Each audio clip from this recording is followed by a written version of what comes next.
आज हाम्रो लामो समयपछि सानो राजा ढिकिम सरसँग चाहिँ थुक्पा खाने मौका पाइयो।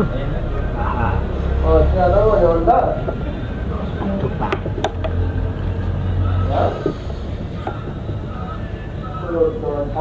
यो चाहिँ साग है।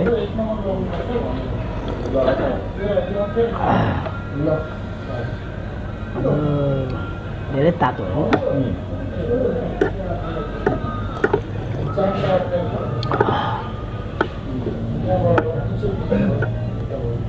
थुक्पा त तगडा छ भन्छ। एकदम मिठो हुन्छ यहाँको थुक्पा चाहिँ है।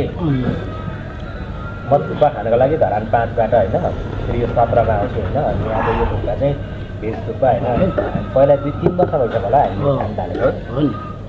मिठो बनाउनुहुन्छ यहाँनिर है। त्यही भएर पनि थुक्पा त जताततै पाइन्छ होइन। अब तर सफा पाउने चाहिँ कम हुन्छ कि त्यही भएर एकदम मिठो क्या। जाडो पनि धेरै जाडो है। अनि फेरि यो साग पनि होइन साग पनि धेरै हाल्नु छ। रायोको साग पनि है।